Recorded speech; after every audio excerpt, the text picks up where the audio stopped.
Divers have found something incredible in a Florida sinkhole, and it was… Stop, we need to leave a warning here. You're about to hear some pretty unusual scientific information. This knowledge will make you the smarty pants in your friend group. But there's also a risk that they'll look at you as a nerd. So perhaps it would be better for you to keep this knowledge a secret. In any case, it won't be superfluous. So, you know that scientists divide the history of our planet not only by time periods, but also by which animals lived at a certain time. For example, 2,000 years ago, Earth was inhabited by the blobfish, and scientists call this time the blobfish period. It's a joke, there's never been such a period, but you get the gist. The period between about 419.2 million and 358.9 million years ago is called the Devonian period, or the Age of Fish. Do you know why? Because the first fish began to appear on the planet. The Paleogene is the period of large mammals. The famous Jurassic period marks the appearance of giant dinosaurs, which we often see in the movies. Even now, we live in a certain period called the Quaternary period. It began about 2.6 million years ago and continues to this day. This is the time of humans and modern animals. So the next time somebody asks you what time it is, you can just answer, it's the Quaternary period. In short, the names of these periods depend more on what creatures inhabit the planet. The longest period is the Precambrian period, or Age of Early Life, the time when life on the planet started to form. Soft-bodied worms and jellyfish swam in the ocean, while microorganisms lived on land. This period occupies almost 90% of the Earth's total geological time. It started about 4.5 billion years ago and ended 540 million years ago. Oh, it's still a video about divers, don't forget. We'll get back to them soon. Considering all these periods, do you know which one is of the most poorly studied? A period about which scientists know almost nothing, especially about the animals that lived at that time. This is the Irvingtonian North American land mammal age. It lasted from about 1.6 million to 250,000 years ago. Scientists have very few fossils that belong to this time, but recently, everything has changed. In the USA, there's the Steinhatchee River, which stretches for several tens of miles in the area of Big Bend, Florida. And just 500,000 years ago, there was a sinkhole instead of the river. This is a hole in the ground that forms when water dissolves the upper rock. This rock is often limestone. Sinkholes appear in places with a lot of precipitation. Sometimes these pits can be invisible. They look like ordinary ground, but the soil in them is loose and can easily collapse. If you accidentally get into a sinkhole, people will hear your screams and help you. But in the distant past, about 500,000 years ago, when animals got there, they couldn't get out of the pit, so it became their grave. After many, many years, a river appeared here, and then several fossil collectors decided to check out this place and discovered a real paleontological treasure in it. They plunged into the river and reached the bottom. There, in the murky water, they saw horse teeth sticking out of the sediment. It'd be pretty scary to find for many of us, but for these guys, it was the jackpot. After the teeth, they found a hoof shaft and the skull of an unusual animal. At that moment, the collectors realized they had made a major discovery.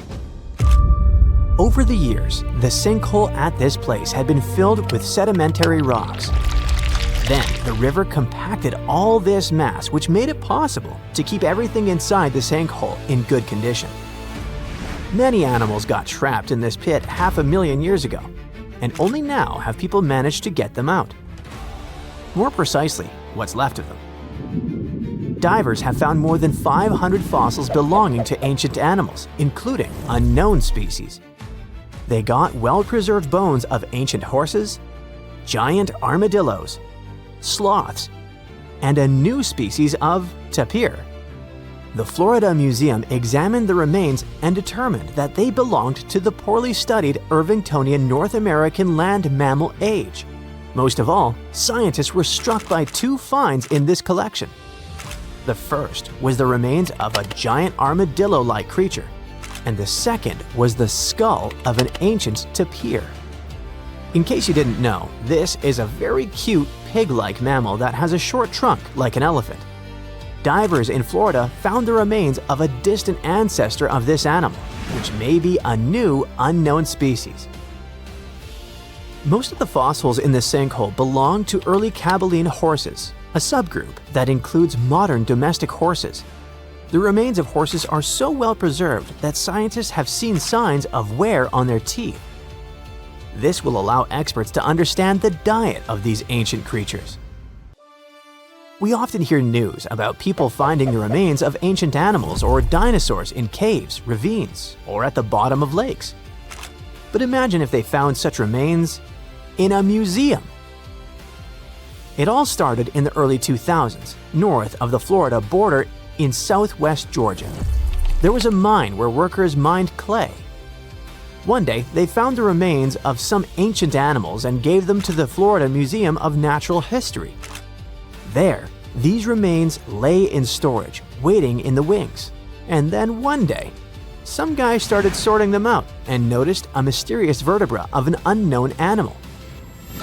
This little grab caught the guy's attention, so he returned to it over and over again. He studied it, trying to figure out what species the bone belonged to. One day, he realized the bone belonged to an unknown extinct lizard species that looked like a tegu. You've probably seen these predatory creatures that looked like monitor lizards.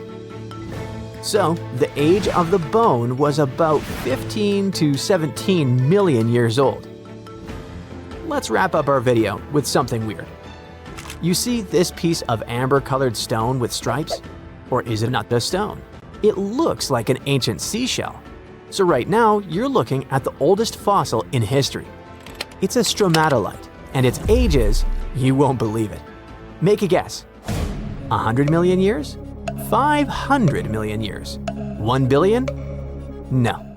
This fossil is about 3.4 billion years old. It represents one of the earliest forms of life on Earth. No, not the stone itself. Stromatolite is just a playground. The early form of life here is these thin strips. They're called cyanobacteria, tiny single-celled creatures. Okay, what about the remains of something bigger? Some ancient animals, for example? Meet the trilobites. They lived here during the Cambrian period, which began about 500 million years ago. This is the time when many invertebrates and fish began to appear. Their exoskeletons helped the trilobites stay remarkably well preserved, considering their age. They were arthropods that looked like something between a spider, a scorpion, and a mutant from another galaxy. These animals lived for a very long time, and people find their remains almost all over the world. They appeared at the very beginning of the Cambrian period, survived it, and became extinct at the end of the Permian period. During the Permian mass extinction, when about 90% of all living beings were wiped off the face of the Earth. These creatures swam in open water, burrowed into the seafloor, or crawled along it. They lived like predators and scavengers. The front of the animal was protected by a strong head shield. It had crescent-shaped eyes and a calcified plate on its lower body. This plate covered its esophagus and mouth. It had several pairs of legs growing from its body. The trilobite could also curl up into a ball, like a woodlouse. Back in 1912, British newspapers were buzzing with one bold claim: the first humans appeared in Britain, not Africa. It felt like history itself had been rewritten, and everyone bought into it. Crowds cheered, scientists raised their glasses, and the tiny village of Piltdown in Sussex suddenly became the spotlight for what was hailed as the greatest evolutionary discovery ever. It all happened thanks to this guy, Charles Dawson, a curious amateur archaeologist who was dreaming of making a name in science. He claimed he had found bone fragments of a transitional creature between apes and humans. Dawson teamed up with Arthur Smith Woodward, a respected geologist from the Natural History Museum, and together they assembled fragments of skulls, teeth, and even primitive tools. They unveiled their find, the Piltdown Man, to the Geological Society, and for decades everyone believed it. Textbooks even rewrote human evolution around it, and entire generations memorized it as pure truth. But here's the twist. In 1949, new technology to determine the precise age of objects came along, and things just didn't add up. Tests showed that the skull was only about 50,000 years old, not hundreds of thousands. Then came an even bigger shock. The skull and jaw didn't even belong to the same species. Someone had combined a human skull with the jaw of an ape, probably an orangutan. And even worse, they filed down the teeth to make them look more human, and stained the bones to match the surrounding gravel. A Frankenstein fossil and its creator managed to trick the entire world into believing they'd found a missing piece of humanity's puzzle. So Dawson went down in scientific history, but probably not the way he was hoping to. And he wasn't the only one. Some did it for money, others for fame. In the late 19th century Paris, museums were collecting ancient treasures like they were trading cards. When a stunning gold tiara, supposedly belonging to an ancient Scythian king, Ctesiphon, appeared on the market, the Louvre had to have it. It was breathtaking, detailed, majestic, fit for a ruler. The museum proudly paid a fortune and displayed it as a masterpiece of ancient craftsmanship. Then came the heartbreak. A few years later, an entrepreneurial goldsmith from Odessa read about the Louvre's glorious find and burst out laughing. He recognized the tiara because he made it with his own hands. It was a modern piece, a commission he created for local dealers, except they never told him they planned to pass it off as an ancient treasure. The Louvre was humiliated. Once again, the whole world believed in a beautiful lie, and the goldsmith who had just made the museum look ridiculous ended up famous in the world of art. The tiara still holds the Guinness World Record for the greatest goldsmith fraud of all time.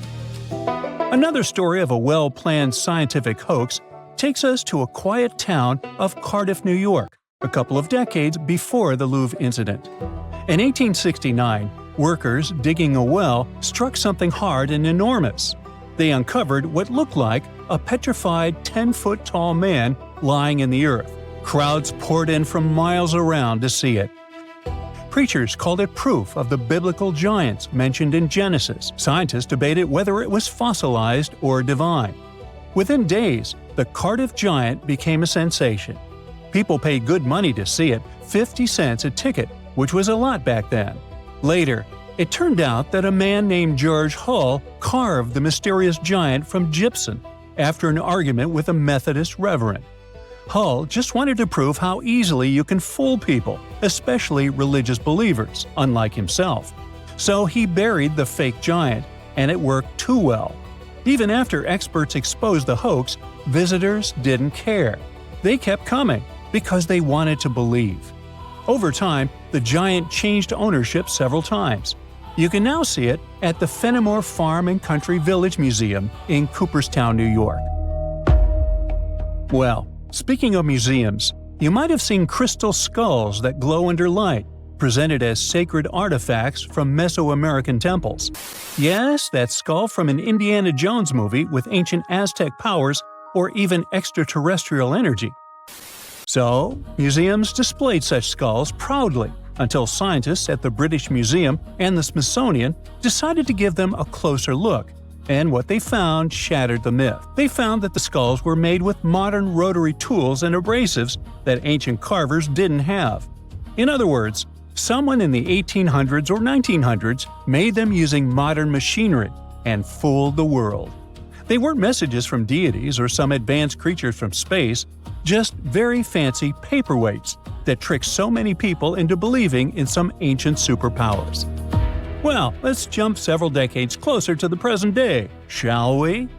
In the 1960s, Yale University revealed what looked like a discovery that could rewrite world history. a 15th century map showing North America labeled Vinland. It meant Vikings had mapped America long before Columbus. The headlines were sensational. The idea was romantic. Explorers crossing icy seas century before Europe even knew America existed. But something just didn't add up. The parchment was generally medieval, but the ink wasn't. Decades of testing revealed it contained titanium dioxide, a pigment invented in the 20th century. In 2021, Yale confirmed it. The Vinland map was a modern forgery, drawn over old parchment to make it look ancient. It wasn't proof of Viking genius, but rather of human cleverness on one side and the tendency to be easily persuaded on the other. And when we speak of persuasion, you don't have to try too hard when a really trustworthy source like National Geographic shares something, right? Well, in 1999, it presented what it thought was the ultimate discovery – a fossil that bridged the gap between dinosaurs and birds. It was called Archaeoraptor, and it was going to change everything we knew about evolution. The fossil came from China, and on first glance, it was perfect. A dinosaur tail, bird-like wings, and bones that seemed to tell the story of flight's evolution. But soon, paleontologists started whispering. The bones didn't quite line up. CT scans revealed the ugly truth. It was literally glued together from parts of different species. A dinosaur tail from one fossil, a bird body from another. Someone had Frankensteined the fossils to make a more valuable specimen. The embarrassment hit hard, especially for National Geographic, which had built an entire story around a fake the world liked to believe. Now, if you think scientific hoaxes are all in the past because of all the 20th century high-tech, here's a surprise for you. In 2020, the Museum of the Bible in Washington, D.C. made a stunning confession. All 16 fragments of its prized Dead Sea Scroll collection were modern forgeries. They'd spent millions acquiring what they thought were sacred 2,000-year-old texts, only to learn they were made of ancient leather painted with modern ink.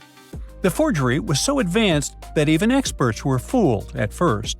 But after detailed forensic tests, it became clear the holy relics were anything but holy. It wasn't just about money, it was about faith. Thousands of visitors had stood in front of those glass cases, feeling awe, reverence, and connection, only to learn it was a show built on lies. And finally, it's time for one of the eeriest hoaxes of all. In 2000, a mummy surfaced in Pakistan, claiming to be a 26-year-old Persian princess, the daughter of Xerxes. They found her in a gilded sarcophagus, wrapped in golden robes. Her face was eerily well preserved. Archaeologists were stunned, but something about her looked wrong. CT scans, linguistic analysis, and radiocarbon dating revealed the horrifying truth. The mummy wasn't ancient at all. She was a modern woman, and someone likely took her life and then mummified her to sell as a fake relic. Well, yikes. The story went from exciting to tragic overnight and broke many hearts. What was supposed to be a royal miracle turned out to be a human crime and yet another lie. All these stories have one thing in common: hope. People want to believe. They want to touch the past, to find proof that connects them to something bigger.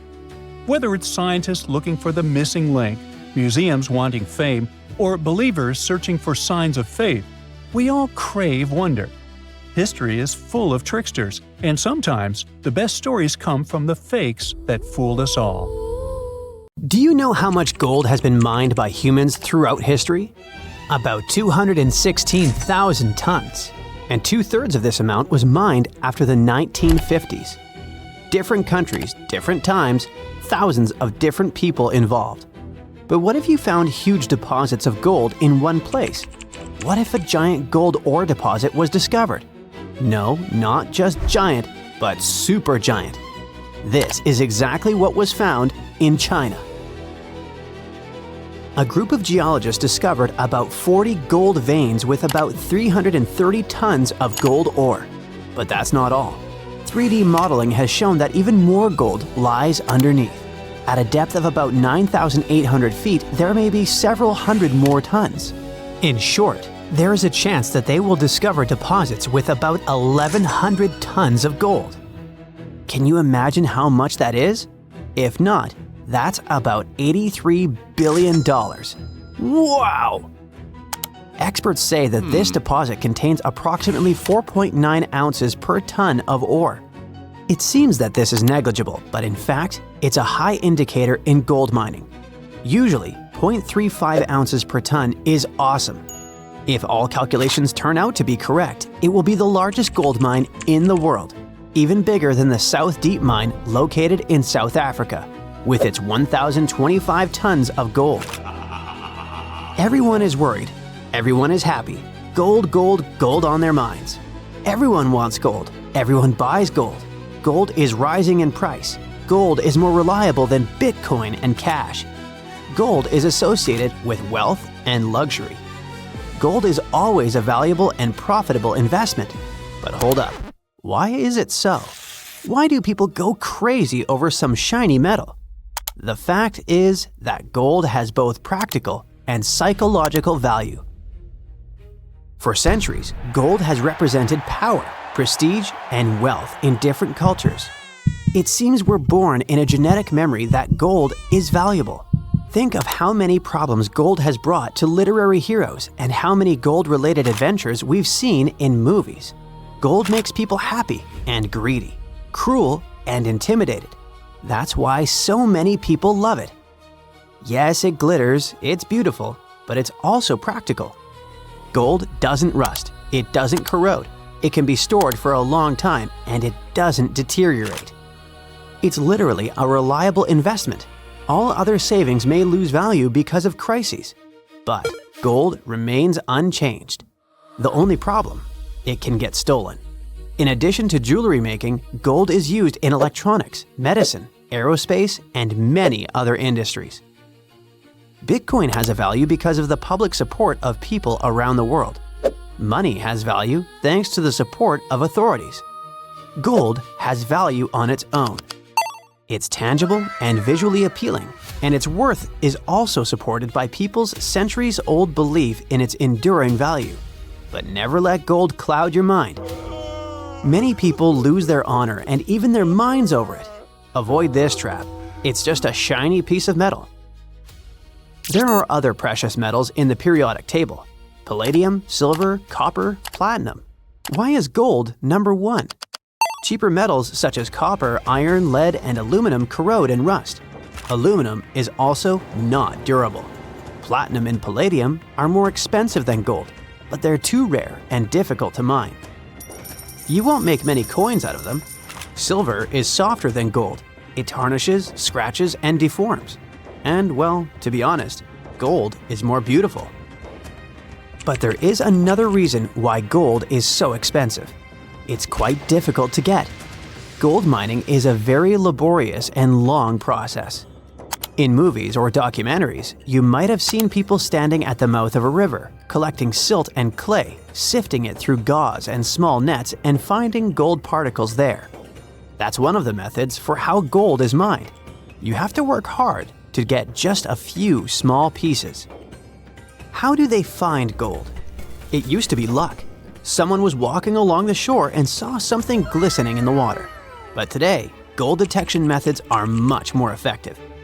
Geologists know that gold is present in almost all rocks and soil, but its particles are so tiny that they're not visible. But when the concentration of gold is high and noticeable, work begins to extract it. Special geological teams are engaged in searching for these sites. When they discover gold, they drill wells, then take soil samples and decide if there's enough metal to carry out large-scale mining. Production depends on the deposit. If gold is in hard rock, miners drill holes, place dynamite, and detonate it. The explosion breaks the rock into pieces so they can extract the gold. But this is just the beginning of the work. After collecting large pieces of rock, workers take them to factories to extract valuable material. At the first stage, specialists break large pieces of rock into smaller ones. Using crushing machines, they grind the ore into tiny pieces, similar to gravel. This gravel then enters rotating drums filled with steel balls. The drums spin, and the balls grind the gravel into powder under pressure. This mass is then mixed with water and passes through special filters. After that, gold is extracted from the ore using chemical solvents and complex purification systems. It adheres to carbon, then is separated from it, followed by several additional processes, including electrolysis and further purification. At the end, the gold is melted and separated from impurities, then poured into ingots and sent to other plants for further processing. Yes, it's a difficult and time-consuming process, and quite a long one. And it's not always profitable. You can find a deposit of precious metal, but it will be too expensive to extract it, and the amount of gold there won't be enough to make the effort worthwhile. Only 10% of the world's gold deposits contain enough precious material to pay back for its extraction and processing. There are many areas filled with gold. Do you know how many of them are suitable for productive mining? Less than 0.1%. So this is probably another reason why gold is so valuable. But is there any other material that causes a lot of excitement? Oh yes, this material is called liquid gold, and this is helium. That's the gas used to inflate balloons, but this is not its main value. Helium is capable of reaching ultra-low temperatures, is superconducting, and is lightweight. Helium is used in medicine for diagnostics. For example, for magnetic resonance imaging. Helium cools nuclear reactors and maintains rocket fuel temperatures during launch. Divers breathe a mixture of helium and oxygen during deep dives to avoid diseases associated with pressure changes. Helium is crucial for the modern world. Another precious material is graphene. It's not just one of the most durable materials in the world, it's a highly conductive material. Heat and electricity pass through graphene easily, which makes it very promising for the development of what? Considering that graphene is also flexible, water-repellent, non-toxic, and has antibacterial properties, it's suitable for developing everything. Medical equipment, mechanical engineering, electronics, construction, logistics, energy conservation, space and underwater industries, and much more. Scientists believe that graphene has the potential to enable revolutionary new technologies that could change the lives of all people. Something similar happened with silicon, which is actively used to create semiconductors and rechargeable batteries. It's possible that without silicon, we wouldn't have smartphones, laptops, and other electronic devices. Graphene may also lead to a new technological leap. When the world switches to renewable sources of energy and uses electric transport, graphene can become technological gold. During tests, graphene batteries have shown that they charge more than 70 times faster than regular ones and last 3 times longer. At the same time, they're cheaper and environmentally friendly. Okay, that sounds cool, but where do we get this graphene? It's obtained from graphite, which lies in the bowels of the Earth. One of the largest graphite deposits is located in South Australia. 200 million tons of high-quality graphite. It sounds like it could be enough for the entire planet. Boom! A fiery rock the size of a skyscraper tore through Earth's atmosphere. It slammed into the ground with unimaginable force and sent shockwaves rippling through the continents. When the chaos finally settled, something strange glimmered on the ground. Shards of glass scattered across southern Australia. But these weren't ordinary shards from your chandelier. They were tektites. That's a fancy name for strange, glassy, pebble-like objects, which are like leftovers from a meteorite impact. Scientists had seen these before. The last batch they found came from a meteor strike that happened about 780,000 years ago, which is already mind-blowing. But this new discovery? Even crazier. These tiny glass pieces seem to be around 11 million years old. And here's the twist. Their chemical makeup didn't match any known impact site. They were totally different, like fingerprints from a stranger. That means they must have come from a completely separate asteroid strike. One so huge, it blasted debris all across the continent. Of course, scientists wanted to find the massive crater that caused all this, But it wasn't as easy as they soon realized. The asteroid might not have hit Australia itself. It could have crashed somewhere hidden, maybe deep under the thick rainforests of Southeast Asia, or beneath the rugged mountains of Papua New Guinea. Over millions of years, the Earth's surface shifted, eroded, and transformed, so it could have covered up the crater completely. Yep, it's like finding a needle in a haystack. All that remains today are these mysterious glassy clues, and wow, those tektites are mesmerizing. Some look like tiny drops frozen in midair. Others are stretched and sleek. Their black, shiny surfaces catch sunlight in a way that almost makes them look alive. But these little gems aren't just pretty. Inside them are traces of silicon, aluminum, and iron. It's all evidence of unimaginable heat, the kind that melts solid rock. I mean molten debris shooting through the air, cooling down into glass before it even hits the ground. That kind of heat. That's how powerful the impact was. The bang must have been enormous, and it spread glittering fragments across hundreds of miles like a cosmic version of confetti. Discoveries like this remind us that Earth has faced more massive asteroid strikes than we once believed. By studying what these tektites are made of, scientists can tell how big the asteroid was, how it hit, and what kind of chaos it caused back then. It's wild to think that the peaceful, sun-baked lands of southern Australia, now home to kangaroos and red dust, were once ground zero for a fiery cosmic impact. If you're waiting for a plot twist where the mystery was solved, I'm sorry. But even with all our fancy satellites and tech, scientists still haven't found the crater. It's like the asteroid hit, left these shiny breadcrumbs behind, and then disappeared without leaving a footprint. Southern Australia now holds these glass shards like a secret diary from millions of years ago, just waiting for humans to piece the story together. Until then, let's visit a couple of impact craters scientists have already pinned down. In the middle of Western Australia, in the ancient Pilbara region, geologists found what might be the oldest impact crater on Earth. It's probably about 2.7 billion years old. Yep, that's billion, with a B. At the time it formed, this gigantic crater would have stretched nearly 60 miles across. Of course, after sitting around for a few billion years, time and weather did their thing. The once sharp crater got worn down and reshaped until it became more like a dome than a bowl. What's left today is called the North Pole Dome, and we can still see about 20 miles of its raised center. To put things in perspective, our planet is around 4.5 billion years old, but most of what we know about meteor strikes comes from much younger rocks. You see, over billions of years, erosion, volcanoes, and plate tectonics have recycled and reshaped most of Earth's original surface. So, finding any piece of crust that old and still showing impact scars is like uncovering a fossil from the dawn of time.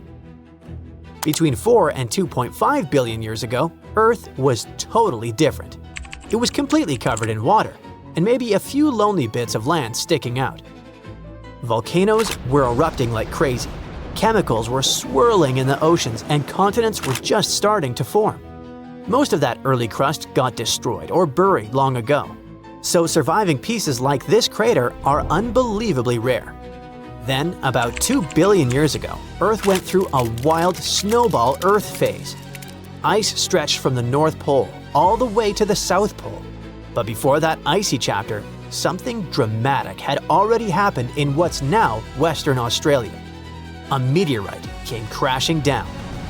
This idea fits perfectly with another theory scientists have, that billions of years ago, space rocks were going after the moon, and since the Earth is right next door, it probably took just as many hits. We just lost most of the evidence because our planet constantly reshapes itself. So, a research team went out to North Pole Dome to see what they could find, and after just 1 hour, they struck gold. They discovered something called shatter cones, delicate cone-shaped patterns that form only under the unimaginable pressure of a meteorite impact. You literally can't fake those. Using those shatter cones, the scientists dated the impact to around 3.47 billion years ago. and they think this crater might have been about the same size as the Chicxulub crater in Mexico, the one famous for wiping out the dinosaurs 66 million years ago. That's how massive this ancient strike was. But that's not all. The team also found tiny droplets of molten rock that got blasted into the sky when the meteor hit, cooled down midair, and then rained back to Earth. Some of them even landed as far away as South Africa. Scientists are still studying this crater, so let's leave them to it and hop to our next destination, the North Sea, or more precisely, under it. There's been this mysterious dent in the Earth hiding under layers of rock for millions of years, about 80 miles off the coast of Yorkshire. The crater is almost 2 miles wide. Scientists first found it back in 2002, called it the Silver Pit Crater, and ever since, it's been the geological equivalent of a true crime mystery. Was it caused by an asteroid slamming into Earth, or was it something more boring, like shifting salt beds or an ancient volcano that just sneezed? For 20 years, experts argued about it. But now, after 2 decades of back and forth, researchers finally cracked the case. And the asteroid team wins. Turns out, something from outer space carved out Silver Pit more than 40 million years ago.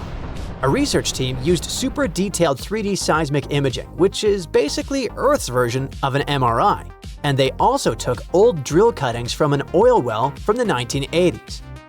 When they put all the data together, they saw the signature shape of an impact crater. It has a raised middle, a ring of broken rock, and even little mini craters left by debris that flew back down after the hit. The cracks in the rocks were stretched apart on one side and squished on the other. It was proof that the asteroid came in at an angle, not a straight shot. Microscopic quartz grains from the drill samples sealed the deal. Under the microscope, they had these weird crisscrossed scars that only form under insane pressure. I don't envy anyone who gets hit by something moving at 9 miles per second, and that's exactly what happened to our planet. Scientists think the impact happened sometime between 43 and 46 million years ago. Back then, the world was warmer and the oceans teemed with life. So you can imagine the chaos it must have caused, though thankfully, no dinosaurs were around to worry about it. They'd been gone for 20 million years by then. Welcome to one of the most mysterious and unexplored places on Earth. But what's so special about that? It's just some icy peaks and the endless snowy expanse of Antarctica. Yeah, that's right, but there's still a planetary scale mystery here. No matter how hard you try, you won't see a hidden mountain range, giant, unexplored land where no human has ever set foot, and it lies under another layer of mountains. It's like a nesting doll, but the size of a continent. These mountains hide Antarctica secrets, and these secrets can tell us something awesome about the ancient history of our planet. This gigantic unexplored territory in Antarctica is called the Gambritsev Subglacial Mountains. And the layer of ice above keeps this place untouched by nature and people.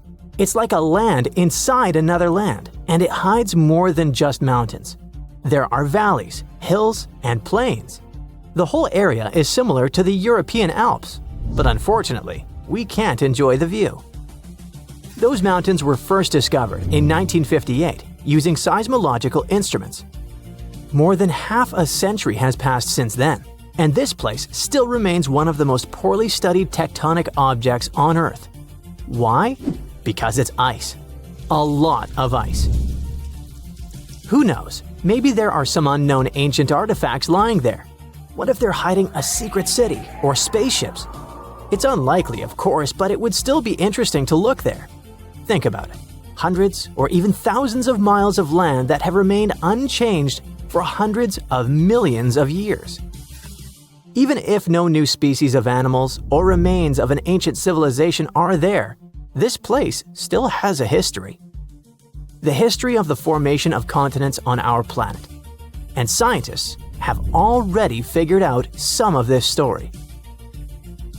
The mountains buried in Antarctica were originally like ordinary mountains, but as a result of a planetary scale event, they just… Wait a minute. Have you ever wondered how mountain ranges are formed? We see them in real life, in movies, in photos on the internet. We climb them.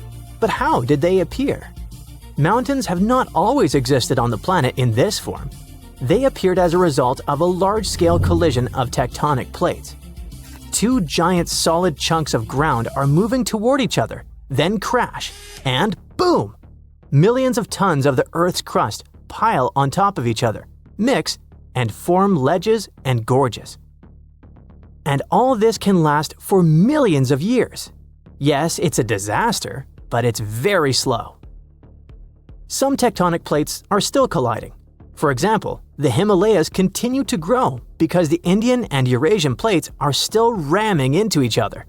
And this process began about 50 million years ago. The Gambritsev Mountains under ice experienced a similar event, only much earlier. An article in the journal Earth and Planetary Science Letters says that they appeared during the formation of the supercontinent Gondwana. Two giant pieces of land were separated by a boundless ocean. But then, about 700 million years ago, they collided and formed Gondwana. This supercontinent included the territories of modern Africa, South America, Australia, India, and Antarctica. The giant pieces crashed into each other and released a stream of hot, partially molten rock. This mess grew bigger and bigger, forming mountains. The temperature of those mountains grew, their mass increased, and at some point, Gondwana became unstable. The supercontinent began to collapse under its own weight. The hot rocks below the surface began to flow sideways as a result of a process called gravitational spreading. Take toothpaste and start squeezing it out of the tube. Approximately the same thing happened with billions of tons of red hot rock. Ancient mountains in Antarctica appeared right during this catastrophic event. You've just watched a visual simulation of global events that took place hundreds of millions of years ago. It looks cool, but how did scientists figure it out? How did they see this planetary scale destruction? If the Gambritsev Mountains under ice is one of the most unexplored places in the world, then how could people find out its origin? The answer is simple. Tiny particles of rock have told us about the changing landscape of the planet. These are zircons, but scientists also call them time capsules. This mineral is very handy and resistant to mechanical and chemical influences. It's difficult to crush, it doesn't get affected by erosion, and it doesn't dissolve in water. And there's uranium inside it. This chemical element shows scientists the age of the rock. The fact is that uranium always decays into lead at the same rate.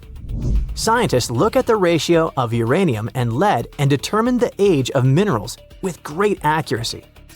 Okay, this sounds a bit complicated. Here's a simple example. Imagine that each mountain belt is a clock that starts ticking at the moment of its formation. That is, after the collision of tectonic plates. After the rock forms, uranium begins its slow decay. The more time passes, the more uranium turns into lead. The rate of this decay is always the same. This decay can last for billions of years. The less uranium is in zircons and the more lead, the older the rock is. And this is how it happens in practice. Geologists take several rock samples. In a lab, they crush it to extract crystalline zircons. Geologists then dissolve the particles in acid to separate uranium from lead. Then they use a special device, a mass spectrometer that accelerates atoms and sorts them by mass. This is a rather complicated process, but the bottom line is that this device shows scientists the amount of uranium and lead. They look at the ratios of these two elements and calculate the age of the rock. Geologists took zircons from sandstones near the Gambritsev Mountains, studied those particles, looked at the level of uranium, and calculated the chronology of mountain formation. Then they compared the data obtained with the history of our planet and realized that the mountains buried in Antarctica appeared during the formation of the supercontinent Gondwana.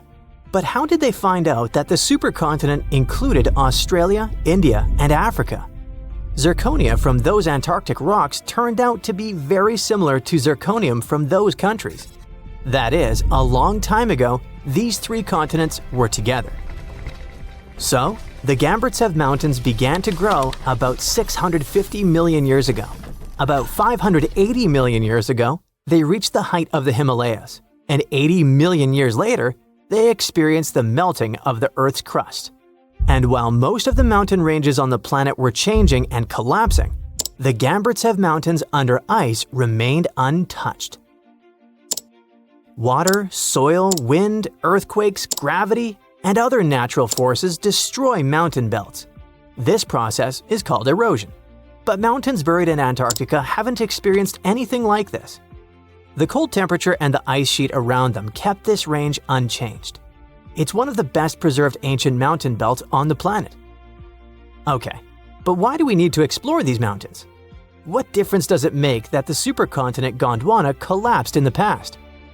It's possible that plants, frozen bodies of insects, or ancient bacteria have remained preserved under thick layers of ice. What about ancient animals? Many species could have lived on Gondwana.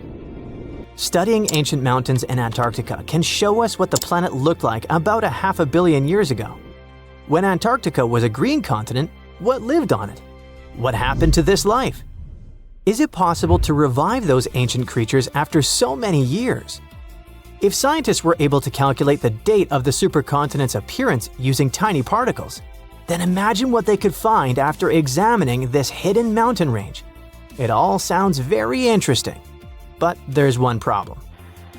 To take a small piece of this unknown world, you need to drill through a lot of ice. You need to deliver heavy equipment to one of the most inaccessible continents in the world, build stations, obtain an energy source, and conduct large-scale research.